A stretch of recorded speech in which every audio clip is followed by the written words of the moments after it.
கர்த்தருடைய பரிசுத்தமான நாமத்துக்கு துதி கன மகிமை உண்டாகட்டும். மீண்டும் ஒரு விசை இந்த அருமையான ஹோப் டிவியின் வாயிலாக உங்களை சந்திப்பதில் மிகுந்த மகிழ்ச்சி அடைகிறேன். கர்த்தர் தாமே தொடர்ந்து இந்நாள் வரை நம்மளை கண்மணி போல காத்து அரவணைத்து நடத்தி கொண்டு வந்தார் என்பதில் எனக்கு எந்த விதமான சந்தேகம் இல்லாமல் நான் கர்த்தரை விசுவாசிக்கிறேன். நீங்களும் நல்லா இருக்கிறீங்கன்ற அதே உற்சாகத்தோட நான் உங்களுக்கும் உங்கள் குடும்பத்திற்கும் சமாதானத்தை வாழ்த்துகிறேன். உங்கள் குடும்பத்தில் சமாதானம் உண்டாக கடவதாக. கடந்த நாட்கள் முழுவதும் நாம் மதிப்பு மிக்கவர்களாய் என்கிற ஒரு தலைப்பின் கீழாக அநேக துணை தலைப்புகளை வைத்து நாம் கர்த்தருடைய வார்த்தையை தியானித்து கொண்டிருந்தோம். இன்னைக்கும் இந்த காலாண்டின் கடைசி வாரமாகிய இந்த 13ஆம் வாரத்தில் கடைசி துணை தலைப்பாக சாட்சியாக நிறுத்துவார் என்கிற தலைப்பின் கீழாக நான் உங்களோடு கூட சில வார்த்தைகளை பகிர்ந்து கொள்ள நான் ஆசைப்படுகிறேன். சாட்சியாக நிறுத்துவார். சரிங்களா? ஆண்டவர் அநேகரை வேதாகமத்தில் சாட்சியாய் நிறுத்தியிருப்பதை நாம் காண்கிறோம். ஏன்னா கர்த்தர் நம்மை நேசிக்கிறார், கர்த்தர் நம்மை வழிநடத்துறாரு, நம்மை ஆசீர்வதிக்கிறவர், நம்மை அரவணைக்கிறவர், நம்மை பாதுகாத்துக்கிறவர், நம்மை ஏந்துகிற தேவன், நம்மை தாங்குகிற தேவன், நம்மை தப்பு வைக்கிற சர்வ வல்லமை உள்ள தேவன் நம்முடைய கர்த்தராகிய இயேசு கிறிஸ்து இன்னைக்கு நம்மளை பார்த்து சொல்றாரு, நான் உன்னை சாட்சியாய் நிறுத்துவேன். ஒரு கதையை சொல்லி நான் செபிக்க ஆசைப்படுகிறேன். ஒரு ஊரில் ஒரு தகப்பனும் ஒரு தாயும் 2 பிள்ளைகளாய் நாம் அந்த கதையில நாம் பார்க்கிறோம். நீங்க நல்லா கவனிக்கணும். கடைசியில் சில கேள்விகளை கேட்பேன். யாரெல்லாம் அந்த கேள்விக்கு பதில் சொல்றீர்களோ ஒரு விசேஷித்தமான பரிசை உங்களுக்கு கொடுக்க நான் ஆசைப்படுகிறேன். நல்லா கவனிங்க. கொஞ்ச நேரம் தான். கர்த்தருடைய நாமத்திற்கு ஸ்தோத்திரம் உண்டாகட்டும். ஒரு தாய் ஒரு தகப்பன், அவர்களுக்கு 2 குமாரர்கள். தங்கள் வாழ்க்கையை சந்தோஷமாய் நடத்தி கொண்டிருக்கிற சூழ்நிலையில, எதிர்பாராத சூழ்நிலையில தகப்பன் பிள்ளைகளையும் தாயையும் விட்டு பிரிகிற ஒரு சூழ்நிலை ஒன்று ஏற்பட்டது. தகப்பன் பிரிந்த பிற்பாடு குடும்பத்திற்கு ஒரு பெரிய துயரமும் ஒரு கஷ்டமும் நேரிடுகிற ஒரு சூழ்நிலை. அப்போ அவங்க என்ன ஆயிடுச்சுன்னு பார்த்தீங்கன்னா, அந்த 2 பசங்களையும் பார்க்கக்கூடிய பொறுப்பு தாயின் மேலே விழுந்துருச்சு. அந்த பிள்ளைகளை எப்படி படிக்க வைக்கணும்னு தெரியல, அந்த பிள்ளைகளை எப்படி காப்பாற்றணும்னு தெரியல. ஆனால் தாய் எப்படியெல்லாம் கஷ்டப்பட முடியுமோ வீட்டு வேலை செய்கிறாங்க, பல வீட்டில் பாத்ரூம் கழுவுறாங்க, பல வீட்டில் எச்ச பிளேட் கழுவுறாங்க. எப்படியோ கஷ்டப்பட்டு என்னுடைய பிள்ளைகளை படிக்க வைக்க வேண்டும் என்று அநேக போராட்டத்தின் நடுவுகளில் எல்லா விதமான வேலைகளை செஞ்சு கொஞ்சம் கொஞ்சமாக தன்னுடைய பிள்ளைகளை படித்து வைத்து கொண்டிருந்தார்கள். ஒரு நாள் திடீர்னு தன்னுடைய மூத்த குமாரனிடத்தில் தாயார் சொல்றாங்க, குடும்பத்தின் கஷ்டத்தை தாயார் மூத்த குமாரன் கிட்ட சொல்றாங்க. எப்பா, நம்ம இப்படி கஷ்டத்தில் இருக்கிறோம், நீங்கள் சொல்கிற பேச்சு கேட்கணும், அம்மாவுக்கு கீழ்ப்படியணும், அம்மா தனியாக உங்களை பார்த்துக்கிறேன், அம்மாவோட கூட இருக்கணும், அம்மாவுக்கு சப்போர்ட் பண்ணணும், குடும்பத்தில் இப்படி கஷ்டம், சாப்பாட்டுக்கு இப்படி கஷ்டம், போட்டுக்கிறதுக்கு வஸ்திரம் கஷ்டம்னு பலவிதமான கஷ்டங்களை இந்த மூத்த குமாரனிடம் பேசவும் அதை சொல்லவும் தாயார் என்ன செஞ்சாங்கன்னா ஆரம்பிச்சாங்க. இதை கேட்ட மூத்த குமாரன் கிட்டத்தட்ட அப்போ ஒரு 7வது வகுப்பு படிச்சுன்னு இருந்தாரு. அவர் 7th ஸ்டாண்டர்ட் படிக்கின்ற வேளையில இவருக்கும் ஒரு ஆசை, அம்மா ஒண்டியா கஷ்டப்படுறாங்களே, அம்மாவை கஷ்டப்படுத்தாம அம்மாவோட கூட நாமும் கொஞ்சம் அம்மாவுக்கு உதவியா இருப்போம், அம்மா கொஞ்சம் ஹெல்ப் பண்ணுவோன்னு அந்த 7வது வயதிலிருந்தே அவர் என்ன செய்யறாருன்னா வேலைக்கு போக ஆரம்பிக்கிறாரு. அதிகாலையில் எந்திரிச்சு நியூஸ் பேப்பர் போடுவதும், அப்போ வீட்டுக்கு பால் போடுவதும், அது முடிந்த பிற்பாடு ஸ்கூலுக்கு போவதும், ஸ்கூல் முடிச்சுட்டு மறுபடியும் வீட்டுக்கு இந்த காய்கறி விற்பதும், தேங்காய் விற்பாரு, கீரை விற்பாரு, அப்படி பலவிதமான வியாபாரங்களை சின்ன வியாபாரங்களை செய்து அவர்னால முடிஞ்ச அந்த சிறிய சம்பளத்தை கொண்டு தன்னுடைய தாயாரிடம் கொடுத்து கொண்டிருப்பார். காரணம் என்னன்னா, அம்மா ஒண்டி சம்பாதிக்கணும், வீட்டு வேலை செய்யணும், வீட்டு வேலை செஞ்சால் லட்சக்கணக்கிலலாம் காசு வராது, ஏன்னா 1000 கணக்கில் கூட வராது, 100 கணக்கில் தான் வரும். அதை கொண்டு வீட்டில் பசங்களுக்கு சாப்பாடு போடணும், பசங்களை படிக்க வைக்கணும், தானும் சாப்பிடணும், ரொம்ப கஷ்டம். இதை புரிந்து கொண்ட அந்த மூத்த குமாரன் வேலைக்கு போக ஆரம்பிக்கிறாரு. 7வது வகுப்பிலிருந்து 10வது வகுப்பு வரை ஒரு பக்கம் படிக்கிறார், ஒரு பக்கம் வேலை செய்கிறார். கடினமான ஒரு போராட்டம், கடினமான ஒரு சூழ்நிலை. ஆனாலும் கூட ஏதோ ஒரு விதத்தில் கர்த்தர் அவர்களை நடத்தி கொண்டிருந்தார். இப்படிப்பட்ட ஒரு சூழ்நிலையில அந்த மூத்த குமாரன் என்ன பண்ணிட்டான் அப்படின்னா, படிப்பு பக்கம் கொஞ்சம் கவனத்தை கம்மி பண்ணிட்டு சம்பாதனை பக்கம் கொஞ்சம் கவனத்தை அதிகமானத தாயார் கண்டுபிடிச்சிட்டாங்க. இவன் இப்படியே சம்பாதனை ஓடனா அப்படின்னா ஒரு நாள் இவன் படிக்காம போயிடுவான், இவனுக்கு படிப்பு இல்லைன்னா மதிப்பு இருக்காது என்பதனால தாயார் என்ன செஞ்சிடறாங்கன்னா கொண்டு போய் ஹாஸ்டல்ல சேர்த்துறாங்க. ஹாஸ்டல்ல சேர்த்த பிற்பாடு ஹாஸ்டல்லையும் கூட அநேக பொருட்கள் தேவை. இப்ப இந்த ஹாஸ்டல்ல சேர்த்த பிற்பாடு அங்க அந்த குமாரன் என்ன செய்யறான் அப்படின்னா, தான் இஷ்டம் போல வாழ்க்கையை வாழ்வதும், அப்படின்னா கொஞ்சம் சேட்டை பண்றது, சில அடங்காத காரியங்கள் செய்வது, சண்டைகள் போடுவது, இப்படி அநேக காரியங்களில அவன் ஈடுபட்டு இருந்தான். காலங்கள் சென்று கொண்டே இருந்தது. ஒரு பக்கம் கஷ்டத்தின் நடுவில் இருந்து வந்த குமாரன், ஆனாலும் கூட இப்பொழுது ஹாஸ்டல் லைஃப்ல நீங்க பார்த்தீங்கன்னா அங்கேயும் சில போராட்டங்கள் இருக்கும். போட சரியான வஸ்திரங்கள் இல்லை. ஆனாலும் கூட கர்த்தர் எப்படியோ அவர்களை நடத்தி கொண்டிருந்தார். திடீர்னு எதிர்பாராத சூழ்நிலையில் அந்த மூத்த குமாரனுக்கு பலவீனம் ஒன்று ஏற்பட்டது. படித்து கொண்டிருக்கிற சமயத்தில் ஒரு நாள் ஒரு செய்தி ஒன்று கேட்குறாங்க. அந்த மூத்த குமாரன் தலை சுற்றி கீழே விழுந்துட்டாரு, அவருக்கு சரியா முழிப்பில்லை, தெளிவில்லை, கான்ஷியஸ் இல்லை அப்படின்னு சொல்லி கடகடன் ஹாஸ்பிட்டலுக்கு கூட்டின்னு போகிறாங்க. அங்கே போய் பார்த்தா கிட்டத்தட்ட ஒரு 4 மணி நேரம் அவருக்கு கான்ஷியஸே இல்லாமல், ஞானமே இல்லாமல் அவர் விழுந்து கடந்திருந்தார். டாக்டர்ஸ் பலவிதமான செயல்களின் நிமித்தம் அவருக்கு ட்ரீட்மெண்ட் பண்ணி மறுபடியும் மாத்திரை கொடுத்து கண்மணி போல் வீட்டுக்கு திருப்பி அமைச்சாங்க. அப்போ டெஸ்ட் பண்ணும் பொழுது அவங்க சொன்னாங்க, இவருக்கு மைக்ரேன் இருக்கிறது, இவர் சில போராட்டங்கள், சில பலவீனங்கள் உடம்புல இருக்கிறதுனால இவர் ஒரு நேரத்திற்கும் 7 மாத்திரையை புசிக்க வேண்டும் என்று சொல்லி காலையில் 7, மத்தியானத்தில் 7, இரவில் 7 மாத்திரைகளை புசிக்க வேண்டும். ஆக மொத்தம் ஒரு நாளுக்கு 21 மாத்திரைகளை அவரை சாப்பிட வேண்டும் என்று சொல்லி டாக்டருடைய கட்டாயம். அப்போ அந்த மூத்த குமாரன் என்ன செஞ்சுன்னு இருந்தாருன்னா, அந்த மாத்திரைகளை புசிக்கும் பொழுதெல்லாம் ஒரு விதமான கஷ்டம் ஒன்று ஏற்படும். ஒரே முட்டை 7 மாத்திரை சாப்பிட்றது சுலபம் இல்லை. அவருக்கு ஒரு மாதிரி நெஞ்செல்லாம் அடைக்கும்னு சொல்லுவார். மூச்சு விட முடியாமல் கீழே விழுந்து பிறண்டுவதை அநேகர் காண்டு சமாதானப்படுத்துவதை நாம் கேட்டிருக்கிறோம். அப்போ திடீர்னு அவர் என்ன செய்யறாருன்னா, இந்த மாத்திரை சாப்பிட்றதுனால தானே இவ்வளோ கஷ்டப்படுறோம், இந்த மாத்திரையே சாப்பிடாம விட்டுட்டா நல்லா இருக்குமேன்னு வீட்டுக்கும் டீன் சாருக்கும் சொல்லாமல் என்ன செஞ்சிடறாரா, அந்த மாத்திரையை ஒழிக்க வச்சிடறாரு. சில நாட்களுக்கு பிற்பாடு அந்த மாத்திரையை புசிக்காமல் என்ன செஞ்சிடறாரு அப்படின்னா விட்டுறாரு.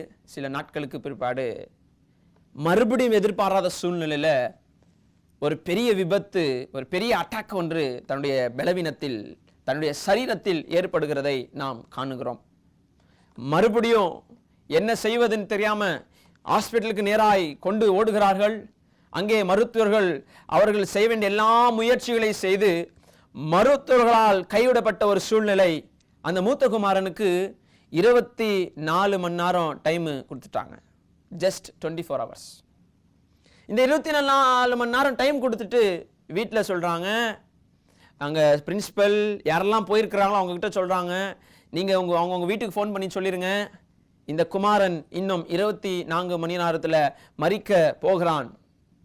மரணத்தின் செய்தி, மரண படுக்கையில் இருந்த அந்த குமாரன் வேறு யாரும் அல்ல, உங்களுக்கு முன்பாய் உயிரோடு நின்று இன்னைக்கு சாட்சியை பகிர்ந்து கொண்டிருக்கிற நான். ஒரு காலகட்டத்தில் கிட்டத்தட்ட 5 வருஷத்திற்கு முன்பாக டாக்டரால் மருத்துவராய் கைவிடப்பட்ட நான், டாக்டர் சொல்லிட்டாங்க இனி இவர் பிழைக்க மாட்டாரு, இனி இவர் செத்து போயிடுவாரு அப்படின்னு சொல்லியிருந்தாங்க. குடும்பத்திற்கு தெரிய வந்தது, நான் படிக்கும் இடத்திற்கு தெரிய வந்தது, எல்லோரும் அச்சுறுத்தும் ஒரு செய்தி. இன்னும் சின்ன வயசு, 17-18 வயசுல ஒரு பையன் சாகிற வயசா என்கிற ஒரு வேதனை அநேகருக்குள் இருந்தது.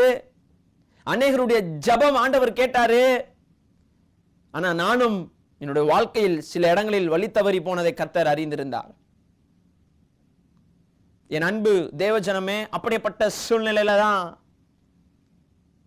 மரணத்தின் செய்தியை கொடுத்து இனி முடிந்தது என்று சொல்லி என்னுடைய ஓட்டத்தை முடித்திருந்தார்கள் டாக்டர்ஸ். ஆனாலும் கர்த்தருடைய கிருபை ஏதோ ஒருவரை மூலமாய் என்னுடைய உடம்பில் சில அசைவுகளை பார்த்து இன்னும் இவர் மரிக்கவில்லை, இவருக்கு கொஞ்சம் ட்ரீட்மெண்ட் ஸ்டார்ட் பண்ணுன்னு சீனியர் டாக்டர்ஸ் எல்லாம் கன்சல்ட் பண்ணி சிஆர்பி கொடுத்து அநேக சூழ்நிலையில் மரித்து போன என்னை கர்த்தர் 1, 2, 3 என்று பல்ஸ் ரேட்டிங் ஏற ஆரம்பித்தது. அதற்கு பிற்பாடு டாக்டர்ஸ் சொன்னாங்க, ட்ரீட்மெண்ட் எல்லாம் முடிந்தது, இத்தனை நாளாக 7 மாத்திரை சாப்பிட்ட, இனிமேல் ஒரு டைமுக்கு 9 மாத்திரை சாப்பிடணும் அப்படின்னு ஒரு கட்டாயம். காலையில் 9, மத்தியானம் 9, சாயந்தரம் 9. ஒரு நெருக்கடியான சூழ்நிலை. நானும் எதிர்பாராத விதத்தில் சாப்பிட்டு தான் ஆகணும். சாப்பிடலன்னா ஒரு மாதிரி தலை சுத்து, பலவீனங்கள், சோர்வு, சக்தி இல்லாமல் ஏதோ விதமான குலைச்சல் எனக்குள்ள உண்டாகும். அதற்கே பயந்து நான் மாத்திரையை சாப்பிடுகிறவனா இருந்தேன். கொஞ்ச நாட்களுக்கு சாப்பிட்டேன். அப்போ அதையும் சாப்பிட முடியாத ஒரு சூழ்நிலை. அன்னைக்கு என் உள்ளத்தில் தோன்றின ஒரு எண்ணம், இத்தனை நாளாக கர்த்தருக்கு விரோதமாக இருந்தோம், இத்தனை நாளாக நம்ம வார்த்தைக்கு விரோதமாக இருந்தோம், இனிமே ஒரு தீர்மானம் எடுப்போம், கர்த்தருக்காக ஓடுவோம் என்கிற ஒரு தீர்மானம். அன்னைக்கு என் கரங்களில் இருக்கிற வேதாகமத்தை எடுத்து கர்த்தருக்கிட்ட ஒரு சவால் ஒன்று நான் வைத்தேன். கர்த்தருக்கு ஒரு வாக்கு ஒன்று கொடுத்தேன். என்ன அப்படின்னா, ஆண்டவரே, என் வாழ்க்கையில் ஒரு தடவை வந்துச்சுப்பா கான்சியஸ் இல்லாம ஆயிட்டேன், 2வது தடவை வந்துச்சுப்பா மரிச்சு போயிட்டேன், 3வது தடவை மறுபடியும் வரோம்னா நான் செத்து போயிடணும், நான் பொழைக்க கூடாது. ஆனா வரல அப்படின்னா நான் சாகும் வரை இந்த வார்த்தைக்காக, உங்களுடைய சத்தியத்திற்காக நான் ஓடுவேன் அப்படின்னு அன்னைக்கு நான் தீர்மானம் பண்ணேன். அநேக கோணல்ல நான் தோத்து போய் கடந்திருக்கலாம். போட வஸ்திரம் இல்லாதவர்கள், புசிக்க ஆகாரம் இல்லாதவர்கள், தகப்பனின் பலனை இழந்தவர்கள், ஒரு தாயை கொண்டு குடும்பத்தை கர்த்தர் நடத்தி வந்தார். ஆனா இப்ப எதிர்பாராத சூழ்நிலையில நான் பலவீனப்பட்டேன். ஆனா அன்னைக்கு எடுத்த தீர்மானம் ஆண்டவருக்கு ரொம்ப பிடிச்சிச்சு போல. இப்ப கிட்டத்தட்ட 5-6 வருஷம் ஆகுது. டாக்டர் சொன்னாங்க, இந்த 9 மாத்திரை 7 மாத்திரையா மாறும், இந்த 7 மாத்திரை 3 மாத்திரையா மாறும், இந்த 3 மாத்திரை 1 மாத்திரையா மாறும், நீ சாகும் வரை தினம்தோறும் 3 வேளை ஒரு மாத்திரையை புசிக்க வேண்டும் என்று சொல்லி டாக்டர் சொல்லியிருந்தாங்க.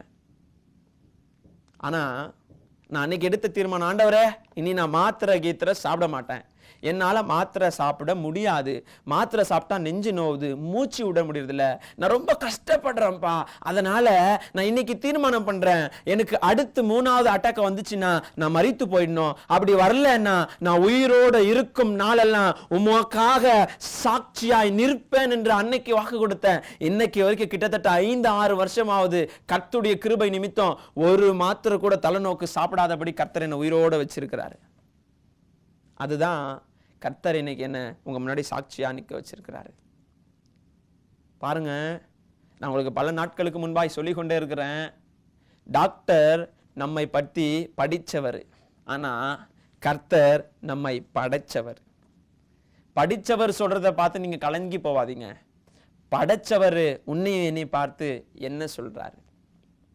அன்னையிலிருந்து இன்னைக்கு வரை ஒரு பலவீனமும் நேரிடாதபடி அநேக சூழ்நிலையில, இன்னைக்கு அநேக இடங்களில கர்த்தர் என்ன சாட்சியா நிறுத்திருக்கிறாரு. ஆண்டவர் வாக்கு சொல்றாரு, நான் உங்களை சாட்சியா நிறுத்துவேன், நீங்க என் கூட இருந்தா போதும். இன்னைக்கு ஆண்டவர் நம்மோட கூட இருக்கிறதுனால பல இடங்களில அடியனை என்னை சாட்சியா நிறுத்தி வச்சிருக்கிறாரு. ஒரு காலகட்டத்தில் எல்லாரால கைவிடப்பட்ட சூழ்நிலை, எல்லாரும் அவமானமாய் பேசுகிற ஒரு சூழ்நிலை, ஆனாலும் கூட இன்னைக்கு ஆண்டவர் இப்படிப்பட்ட உயரத்தில் நம்மை வைத்திருக்கிறார்னா, மனிதன் போடுகிற திட்டத்தை விட கர்த்தர் நம் மீது போடுகிற திட்டம் ரொம்ப ரொம்ப ரொம்ப ரொம்ப ரொம்ப ரொம்ப ரொம்ப பெருசுங்க, ரொம்ப பெருசுங்க. என் அன்பு தேவஜனமே, இன்னைக்கு உங்க முன்னாடி ஒரு சாட்சியானவனா நான் இருக்கிறேன். நீங்க ஆண்டவரை பார்த்து பேச வேண்டியது, சொல்ல வேண்டியதெல்லாம் ஒன்றுதான். நீங்க அவர்கிட்ட சொல்லுங்க, ஆண்டவரே, எங்க முன்னாடி நின்று பேசுறதுக்கு நீங்க உயிர் பிச்சை கொடுத்திருக்கிறீங்களே, எங்களுக்கு கொடுக்க மாட்டீங்களா? எங்க முன்னாடி நின்று பேசுறவங்க நீங்க ஆசீர்வதிச்சிருக்கீங்களே, எங்களை ஆசீர்வதிக்க மாட்டீங்களா? எவ்வளவு கஷ்டப்பட்டோம். மறுபடியும் ஒரு விஷயம், என்னுடைய பழைய வாழ்க்கையை நான் திரும்பி பார்ப்பேன், ஆனால் கஷ்டப்படுகிற சூழ்நிலை, அநேக சூழ்நிலையில் கைவிடப்பட்ட சூழ்நிலை, குடும்பத்துல கஷ்டம், வியாபாரம் செய்கிற சூழ்நிலை, தேங்காய் விற்பதும் கீரைகள் விற்பதும் பலவிதமான வியாபாரத்தை செய்து காலையில் எழுந்து நியூஸ் பேப்பர் போட்டு கஷ்டத்தின் நடுவிலும் கர்த்தர் எங்களை இன்னைக்கு ஆசீர்வதிச்சிருக்கிறார்னா காரணம் வேற யாரும் அல்ல, என் கர்த்தராகிய இயேசு கிறிஸ்து. ஒரு வார்த்தை வாக்கு கர்த்தர் நமக்கு உரைப்பாரானால் அவர் வாக்கு மாறாதவர். நேரம் குறைவா இருக்கிறபடினால் என்னோட சாட்சியை நான் சிறிதாய் சொல்லி முடிக்க நான் ஆசைப்படுகிறேன். இப்ப உங்கள் மத்தியில் நான் பகிர்ந்து கொண்ட சாட்சி கர்த்தர் என் வாழ்க்கையில் செய்த 1% தான். இன்னும் 99% அப்படி இருக்கிறது. வருகிற காலத்தில் கர்த்தருக்கு சித்தமானால் என்னுடைய சாட்சிகளை நான் உங்களுக்கு பகிர்ந்து கொள்ளுகிறேன். எப்படிப்பட்ட நெருக்கடியின் சூழ்நிலை வந்தாலும் கூட நம்மளை கைவிடாத தேவன் நம்முடைய கர்த்தராகிய இயேசு கிறிஸ்துங்க. இன்னைக்கு என்னையும் என் தம்பியையும் என் குடும்பத்தையும் என் சொந்தத்தையும் என் உற்றாரையும் எல்லோரையும் கர்த்தர் அழகாக ஆசீர்வதிச்சு வச்சிருக்கிறாரு. எங்கள் குடும்பத்தில் ஒரு குறையும் இல்லை. அன்னைக்கு பட்ட கஷ்டத்தை இன்னைக்கு ஆண்டவர் எங்களை பட விடல. ஒரு நாள் உலகம் நம்மளை பார்த்து ஈனமா பேசின நாட்கள் இருந்தது. இன்னைக்கு உலகம் நம்மை பார்த்து உயர்ந்து பேசுகிறபடி கர்த்தர் ஆசீர்வதிச்சிருக்கிறார். இன்னைக்கு உங்களுக்கு முன்பாக ஒரு போதகராக ஒரு பாஸ்டராக என்னை இப்படி கர்த்தர் நிறுத்தியிருக்கிறார்னா அது என்னுடைய முயற்சி அல்ல, என்னுடைய பலன் அல்ல, என் கர்த்தராகிய இயேசு கிறிஸ்துவின் பலன். அதான் நான் எப்பொழுதுமே சொல்லுவேன், நான் கர்த்தருடைய பார்வைக்கு மிக மதிப்புக்குரியவன். ஆர் யூ வேல்யூபிள் என்கிற ஒரு தலைப்பை நான் இவ்விதமாய் முடிக்க ஆசைப்படுகிறேன். Yes, I am valuable in the sight of the Lord. நான் கர்த்தருடைய பார்வைக்கு மதிப்பு மிக்கவனா இருந்ததுனால தான் இன்னைக்கு கர்த்தர் எனக்கு உயிர் பிச்சை கொடுத்திருக்கிறாரு.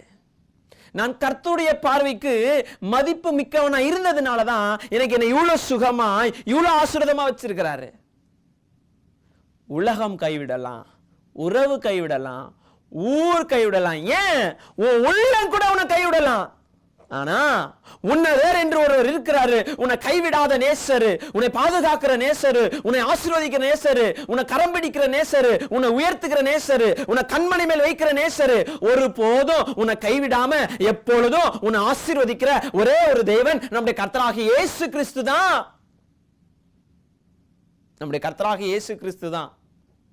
இன்னைக்கு நீங்க யாரும் பத்தி யோசிக்காதீங்க, யாரும் வச்சும் கேட்காதீங்க. நீங்க என்ன வச்சு கேளுங்க. என் முன்னாடி நிக்கிறவரு எப்படியோ கஷ்டப்பட்டு இன்னைக்கு இவ்வளவு நல்லா இருக்கிறாருன்னா அதுக்கு நீங்க தான் காரணம். அவரை ஆசீர்வதிச்ச இயேசு என்னையும் ஆசீர்வதிங்க. நீங்க வாயை விட்டு கேளுங்க. அவரை குணப்படுத்தின இயேசு என்னையும் குணப்படுத்துங்க.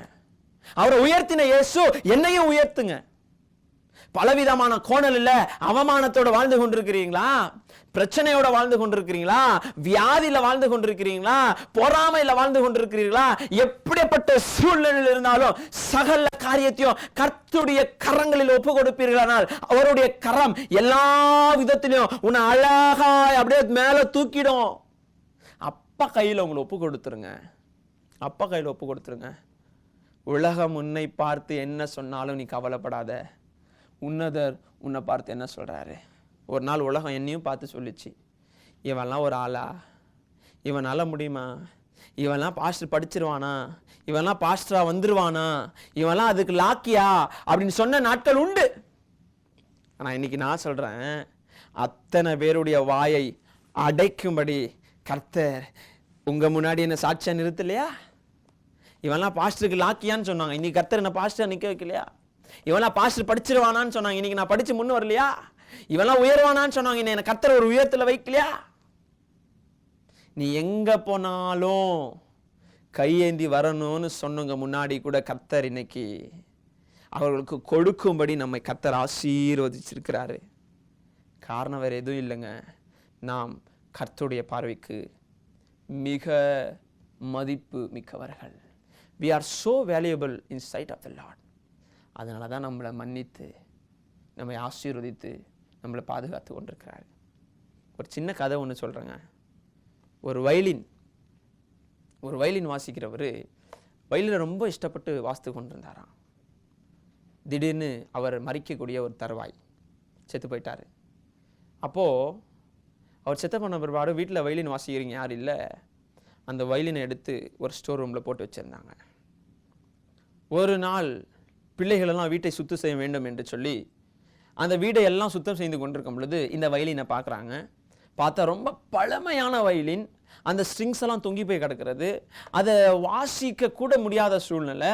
அதை இவங்களால டியூன் பண்ண தெரியாது, ஏன்னா இது ஒரு பழைய வயலின், அது அவங்களுக்கு வாசிக்க தெரியாது. என்ன செய்கிறாங்கன்னா, இதை தொடச்சி நம்ம என்ன செஞ்சிருவோம், ஏலத்திற்கு விட்டுருவோம் அப்படின்னு அந்த வயலினை கொண்டு போய் ஏலத்தில் வைக்கிறாங்க. அப்போ சொல்கிறாங்கன்னா, இந்த வயலினுக்கு எவ்வளோ வந்தாலும் பரவாயில்ல, ஒரு $5 அப்படின்னு சொல்லி அந்த ஏலத்தில் வைக்கிறாங்க. $5 $5 $5ன்னு. ஆனா யாருமே அந்த $5ன்னு கேட்ட உடனே அந்த வயலினை வாங்க யாருமே ஆசைப்படவே இல்லை. ஏன்னா அதை பார்த்தாலே ஸ்ட்ரிங்ஸ் எல்லாம் லூஸா இருக்குது, ஸ்ட்ரிங்ஸ் எல்லாம் தொங்கி போய் கிடக்கிறது, அந்த வயலினை பார்க்கறதுக்கு ஒரு மாதிரி பழசா இருக்குது. யாருமே முன் வந்து வாங்கல. ஆனா திடீர்னு ஒருத்தர் வராரு, வந்துட்டு உங்க வயலினை எனக்கு ஒரு 2 நிமிஷம் கொடுப்பீங்களா அப்படின்னு கேட்டாராம். கேட்ட உடனே அவர் சொன்னாராம், இந்த பிரயோஜனம் இல்லாத வயலின் நான் வச்சு என்ன பண்ண போறேன், ஒரு 2 நிமிஷத்துக்கு தானே, இந்தாங்க அப்படின்னு கேவலமா ஈனமா அந்த வயலினை கையில கொடுத்தாங்களாம்.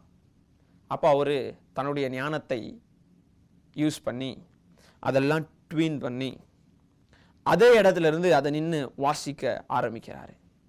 அந்த வயலினை வாசிக்க வாசிக்க வாசிக்க ஒருத்தர் $10, ஒருத்தர் $15, ஒருத்தர் $20, அந்த ஏழையில விலை ஏறிக்கொண்டே இருக்கிறது. கடைசியில எங்க வந்து நின்னுச்சுன்னா $50 வந்து நின்னுடுச்சு. ஏங்க, $5 போகாத ஒரு வயலின் இப்ப $50 வந்ததற்கு காரணம் என்ன அப்படின்னா, there is only one reason, ஒரே ஒரு காரணம், the touch of master's hand, எஜமானனுடைய தொடுக. அந்த வயலினை யார் கையில இருந்தா அதை உபயோக தெரியுமோ அவங்க கையில கொடுக்கணும். இப்போ யூஸ் பண்ண தெரியாத ஒருத்தர் கையில வச்சுருந்தா அதுக்கு மதிப்பே இல்ல. who knows to use, அதை யாரால யூஸ் பண்ண தெரியுமோ, பிரயோஜனப்படுத்த தெரியுமோ, எஜமானுடைய கையில எப்ப வயலின் போச்சோ 5க்கு கூட பிரயோஜனம் இல்லாதது 50 வரை வந்து நின்னதற்கு காரணம் என்னன்னா எஜமானுடைய தொடுதல். இன்னைக்கு அப்படி ஒரு உயிரற்ற பிரயோஜனமற்ற அற்பமான வயலினா என் வாழ்க்கை இருந்துச்சு. எப்ப இந்த வாழ்க்கை எஜமானின் கையில போச்சோ இன்னைக்கு எல்லோரும் அதை குறித்து பேசவும் அந்த வயலினை குறித்து ஆசைப்படுவோம். ஒரு உன்னத ஸ்தானத்தில் கர்த்தர் என்ன வச்சிருக்கிறார்னா அது கர்த்தருடைய கிருபை. என் அன்பு தேவஜனமே, நான் சொன்னது போல என்னுடைய வாழ்க்கையின் சாட்சியில 1% உங்களுக்கு நான் இன்னைக்கு பகிர்ந்து கொண்டிருக்கிறேன். கர்த்தருக்கு சித்தமானால் வருகிற நாட்களிலே இன்னும் 99% சாட்சியை உங்கள் மத்தியில பேச கர்த்தர் எனக்கு அனுகிரகம் செய்வாராக. தொடர்ந்தும் கூட உங்களை எஜமானனுடைய கையில நீங்க ஒப்பு கொடுத்துட்டீங்கன்னா அற்பமா இருக்கிற உங்களை என் எஜமானன் உங்களை கோபுரத்தில் வைப்பாரு. குப்பையா இருக்கிறவனை கோபுரத்தில் வைப்பாரு. அனாதியா இருக்கிறவனை அதிபதியாய் மாற்றுவாரு. எந்த விதமான சந்தேகம் இல்லை. எஜமானின் கையில கொடுப்போம், உயரத்தில் ஆசீர்வாதமாய் வாழ்வோம். கண்களை மூடி ஜெபம் செய்வோம். நல்ல தகப்பனே, அன்புள்ளவரே, அன்பிற்காய் ஸ்தோத்திரம். இந்த அற்பர்களை எஜமானின் கையில ஒப்பு கொடுக்கிறோம். பெரிய காரியங்களை செய்யுங்க.